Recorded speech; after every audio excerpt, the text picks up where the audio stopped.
All right, welcome everybody. Welcome back to our March 3rd, second part of our trade room session. Today is the Crude Oil Report, which is coming out in about a minute and a half.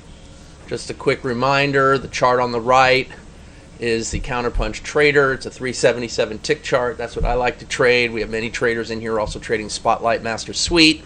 So these are two good trade plans that tend to work. The faster one on the left, 5-tick momentum bar, upper left, lower left, 8-tick momentum bar. That's our mini session plan. Our crude oil report is a mini session on those days. It's 8-tick. The 8-tick goes to the target 1 as its primary objective, but the one on the top left is faster. You go to target 2. Back to the Counterpunch Trader. That's target 2 is our objective. We're going to wait 2 minutes and then look for the next trade. So I do see people starting to pile in. Welcome again. Again, please don't forget to hit the like button. Give me your love. Let's hope we get a one and done session. Uh-oh, I hope I didn't jinx it. Just broke the cardinal rule. That's all right. I'm perfectly confident in this trade plan. 25 seconds to go and we'll start looking for trades. We should know when the report comes out because we will see the bars spike and react, etc. So about 15 more seconds. Sometimes it's a little early, or maybe my clock is not 100% synchronized. I probably need to resync it. I'm sure I do. There it is. Yeah, it's about 4 seconds early. But you could see the reaction. On the momentum bars, it's just you get that splat of bars.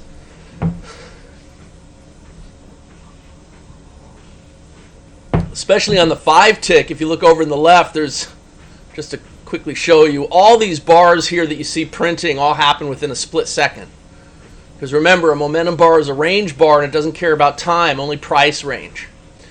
Alright, so I'm going to go ahead and mark the range of this reaction, starting from here, which is right at the release time of 10:30, and then the low end of the range right here, like so. So this is the range of the reaction, and as we often see, the price is trading right in the middle of it. How often do we see that? Most of the time. So we got about a minute and 5 seconds to go, which is an eternity. A lot could happen. In another minute, we'll start looking for trades. So that gives some of the latecomers enough time to get in, get their butts in their seat, and hopefully ready to go. Possible short trade, but again, we're going to wait. Now a possible long trade. So a short trade on the prior bar remains valid. It hasn't canceled. Possible long trade on the next bar. I mean, one of them will cancel. Maybe they both will. And we'll just see what happens. You can see the testing zone there where the 50 and the 200 are like joined at the hip. It looks like the 50 is trying to get below. And that's based on the reaction. We still have 15 seconds to go. The long trade would be long at 66. The short trade is already canceled. So forget the short trade. No short trade. The long trade is at 66 and that might cancel. And now we could place a long trade at 66. But I think you want to adjust it above the moving average. So I would go to 68, which is not my favorite place to put a trade on because it's a 2-tick adjustment on a small trade. But you want to get above the resistance here. Anyway, it just canceled. So that was easy. No trades at this point. Both trades canceled. And now we will wait for the next setup. There are some trades on the spotlight charts. There is a new long setup, and that we're going to adjust that one to 68 because we want to be careful getting long right below resistance. So it triggered in unadjusted, and it's still live. If it comes up, I'm not going to adjust all the way above this level here. That's too big of an adjustment. That puts us all the way up to 71. We're just going to get above the 200 moving average, which is at 67. So we'll have to get long at 68 unless it cancels. It hasn't canceled yet. The target will have to be 60.8, and it did just trigger long, and the stop is at 49. So let's see, hopefully it starts to push up through that moving average. Can't be afraid of the trade. We just have to go with the plan. So that's a good sign that we got multiple long setups there. Let's see if we can get some closing bars above the 200 moving average. Don't forget, 60.8 is your first target objective. And because of the adjustment, it's not the world's greatest risk-reward ratio. It's kind of sucky. You could go to target 3, I guess, because we wanted to try to not get long unless it pushed through, and it did, but it hasn't closed. So it's still working things out. But this is the trade. You don't have time to lament and moan. You just got to go with your proven plan. And if it wins, it wins. And if it loses, it loses. But we're in no man's land at the moment until we get to money management. Money management was at 76. Now it's going to be 78 because we got in at 68. We needed to go 10 ticks. Otherwise, you just get stopped out prematurely.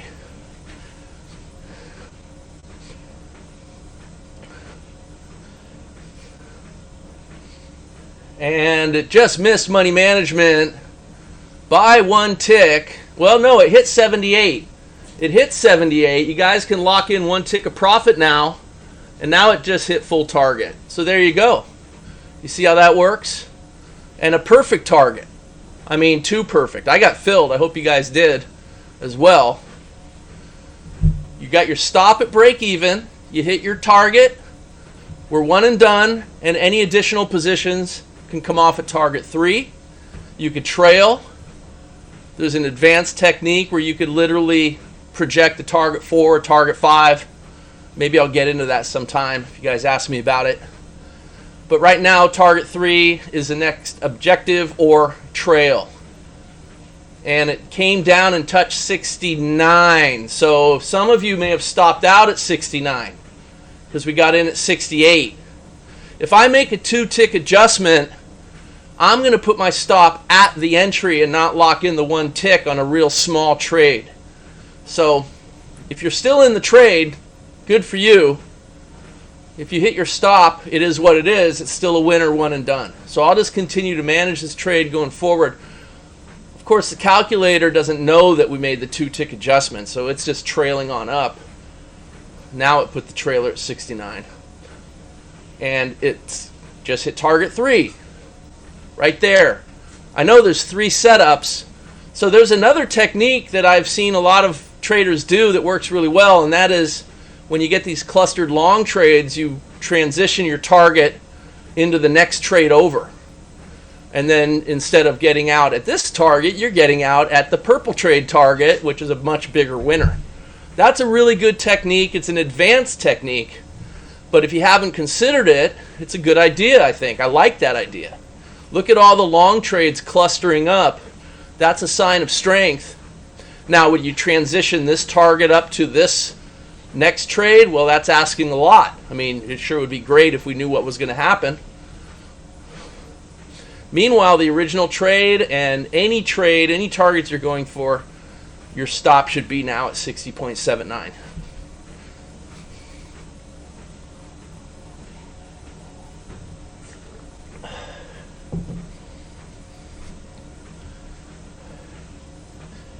Meanwhile, back on the spotlight front,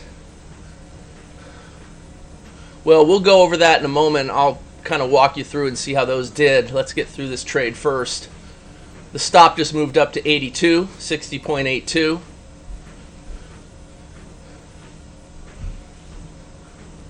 You see why you can't be afraid of moving averages? The trade setup tends to know more than we do and more than the lines on the chart. I don't need these lines anymore.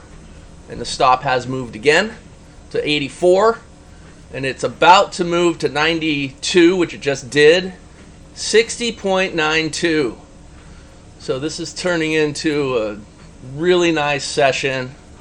Hopefully it's worth the price of admission, you guys. I hope I earned a like. If you could hit the like button, I hope I earned it today. Look at how target 2 got hit. So imagine if you're transitioning from the smaller trade to the next trade, to the next trade, moving your target too. You see, that's a pretty nice technique when it works, because that's a 26-cent target instead of our little 12-cent target after our adjustment. This would have been a 24-cent target after our adjustment. Something for you guys to consider. And 99 is now the stop. And again, the failure to get lower. The failure to get lower set up the strong move higher. It's just a different look and feel. And the failure comes when the 50 crosses over the 200. Looks like it's heading down, but resistance couldn't hold. There wasn't enough downward pressure to keep it moving in that direction. And instead it turned, because that's a testing zone. This whole area here where the 50 and the 200 are together, it's a testing zone. Move your stop to 61.14. So the test failed and it set up the long, strong move higher. And then Counterpunch gave you all these additional setups all the way up. If you're in Counterpunch Express 2, you turn on your add-on trades and you'll see those. So 61.14 is the stop.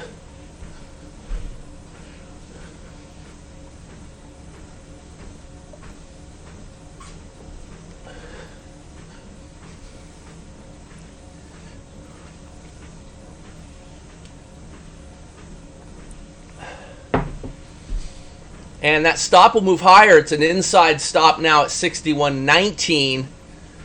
I mean, that's a 5-tick difference, $50 a contract. Now move your stop up to 61.22.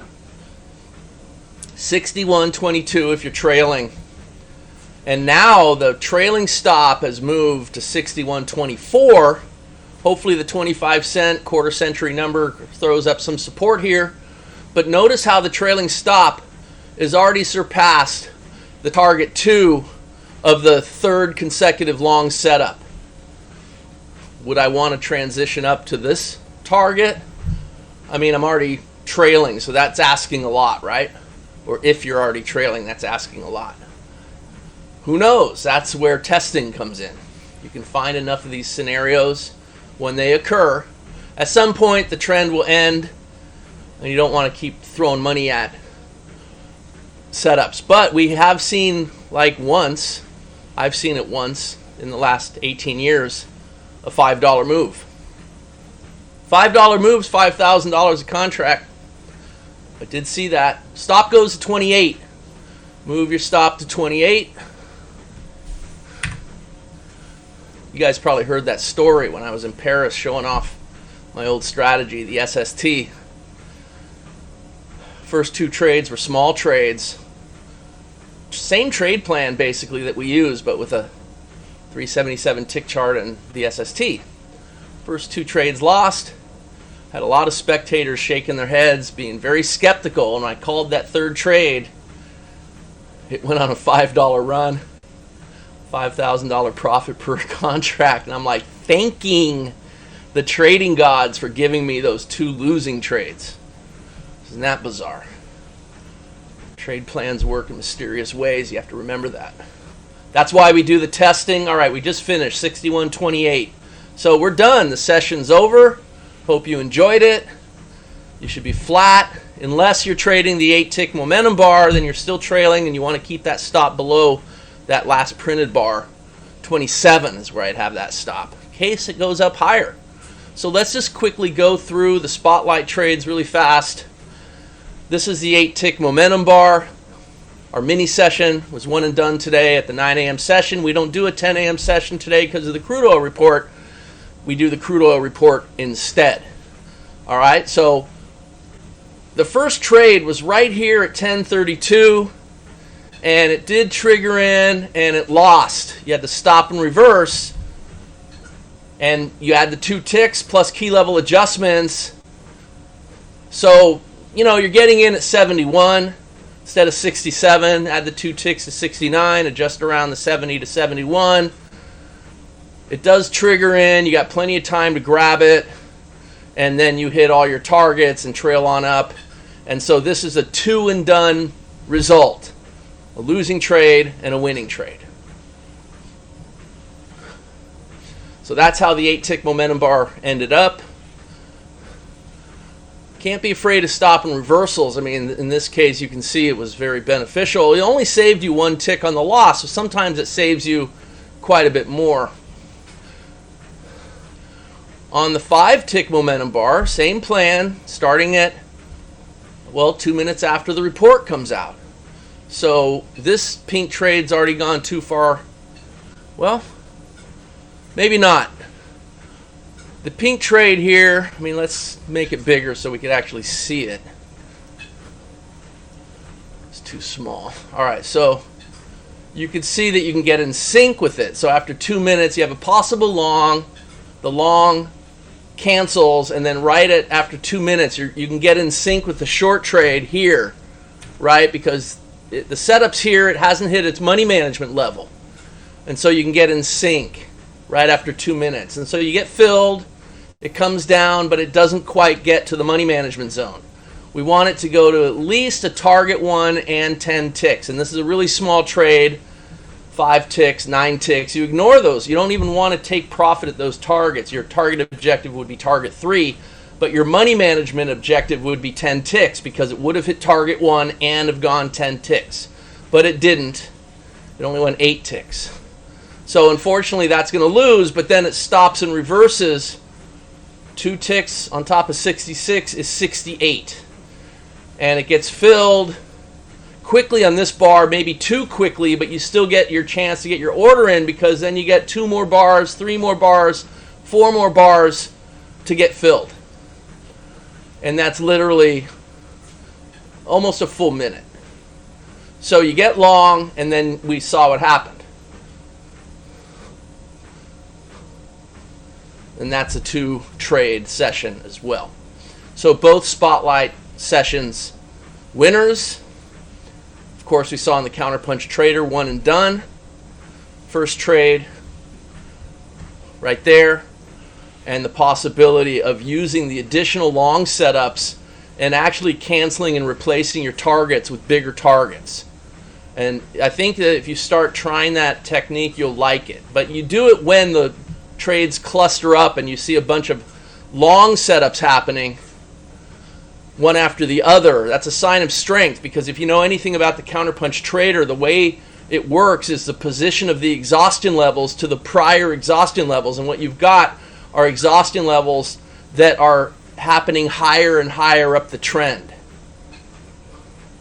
So the technique makes sense.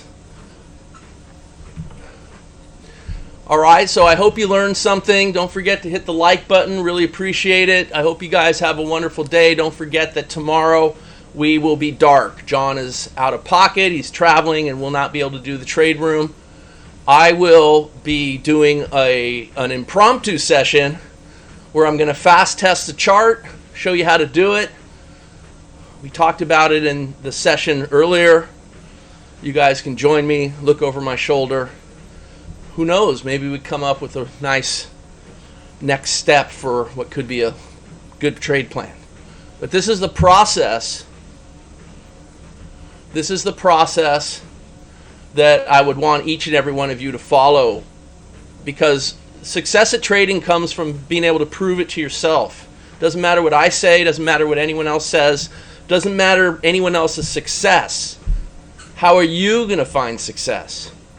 Not by copying other people. That won't work because you'll never fully understand the cadence, the dance with the market, the growth in equity, the drawdown, the subsequent growth that occurs. You have to see it.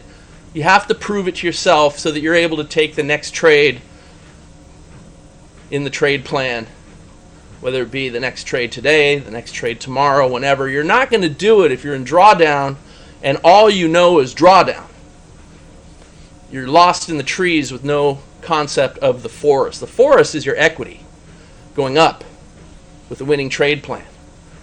Some trees in that forest are sick, they're going to fall, they're going to die, and they're going to make room for new growth, which gets you new equity, which grows your account. It's how you make money. So you have to prove it yourself if you ever hope to get to that level. If you don't prove it to yourself, you're going to do what most people do, and that's chase performance. And you're constantly on the wrong edge of the curve, waiting for the markets to trade well, and you see all the winners and you think it's safe to get in, and so you start trading right at the end of the 2 steps forward, and now you're in 1 step back without any concept of the forest, right? Without realizing if you sacrifice 1/3 of the trees in the forest, you grow your forest 2/3 larger as a result. But all you know is that the trees are falling and you're trying not to get crushed, and then right at the end of the 1 step back, you've taken more pain than you can handle, and you quit, and you run out the door, never to be heard from again, and then you quit right in front of the next 2 steps forward, or 3 steps forward. And that's what most traders do, because it's human nature to run away from pain, right? The 1 step back is painful. Losses represent pain. As your account goes down and down, you equate that with becoming extinct. We don't want to be extinct. We want to live. So we run away. So the solution to that is to go through these steps and these exercises so that you can prove to yourself that the trade plan will make you money despite some ugly trades. Okay, and that's critical. That is critical to any trader's success. And so we're going to do that. I've talked about it for years and years, and I could hear my colleague John saying, oh, there goes TJ, letting the parrot out of the cage, repeating over and over. But you guys got to hear it enough until you finally believe it. And now I'm going to actually do it with you and show you not only that it's easy to do, but the discoveries that you make are exciting. It's how I get emails on people that lose sleep at night because they're so excited about what they discover and they can't wait to start trading what they've proven to themselves will make them money. Yeah? You guys with me on that? Hope you are. All right, so I'm going to leave you with that, let you think about it a bit. Be on the lookout. I'm going to try to schedule it and give you some advance warning. I might just find some time and say, hey, you know what? I'm starting this in 5 minutes or 10 minutes. So be on the lookout. Make sure you're getting notified when we go live, and you'll be able to join when we go through this exercise. All right, so have a wonderful day, everybody. One last ditch pitch to you guys to hit the like button. Make sure you subscribe to the channel, and make sure that you click the bell so you get notified if we do any of these, if I do any of these impromptu sessions like the one I just described to you. All right, have a wonderful day, everyone.